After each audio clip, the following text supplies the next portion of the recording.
गुंतवणूकदारांना मैत्री कंपनीकडून पोलिसांनी प्रतिज्ञापत्र घेतलंय। आजवर ठेवीदारांच्या ठेवीची मुदत संपली, त्यांना पैसे परत मिळाले नाही। काहींनी दिले जे चेक होते कंपनीने दिले ते सुद्धा बाउन्स झाले। त्यामध्ये पोलीस सुमोटो करणार का?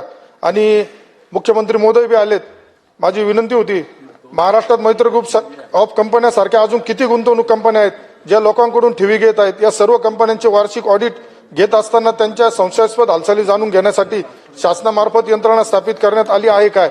असल्यास भविष्यात गुंतवणूकदारांचे पैसे सुरक्षित राहावे यासाठी शासनामार्फत कोणते ठोस उपाययोजना करण्यात येणार आहे? अध्यक्ष महोदय, अशा फायनान्शियल युनिट्सवरती लक्ष ठेवण्याकरता आपल्याला कल्पना आहे की आताच टोरेस सारखे देखील प्रकरण घडलंय आणि या सगळ्या म्हणजे आरबीआय बँकेचे काही नॉर्म्स आहेत आणि एक इंटरेस्ट रेट देत असताना त्याचा इंटरेस्ट रेट किती असावा ह्याची जरा आपण माहिती घेतली तर जनरली आपण 7%, 8%, 9% त्या दरम्यान आपला इंटरेस्ट मिळत असतो कुठल्याही एफडी वरती किंवा म्हणा किंवा गुंतवणुकीवरती म्हणा।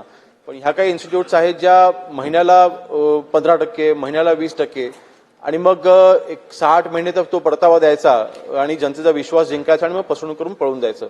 अशा फायनान्शियल इन्स्टिट्यूट्स वरती लक्ष ठेवण्याकरता आपण FIU म्हणजे जेवढ्या आपले हेडक्वार्टर्स आहेत त्या ठिकाणी आपण फायनान्शियल इंटेलिजन्स युनिट याची आपण स्थापना केलेली आहे। मागच्या अधिवेशनामध्ये आपण त्याची घोषणा केली होती। माननीय मुख्यमंत्री मोदयांच्या निर्देशाने आपण त्याची स्थापना केलेली आहे।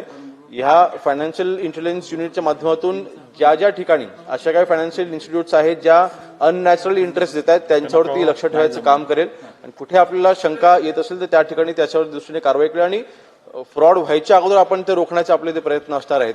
आणि ह्यामध्ये आपण मुंबईसारखी ठिकाणं आहेत, पुणे असेल किंवा कारण बऱ्यापैकी मोठ्या शहरांमध्ये हे फ्रॉड जास्त होत असतात तर अशा ठिकाणी हे फायनान्शियल इंटेलिजन्स युनिट आपण स्थापन केले।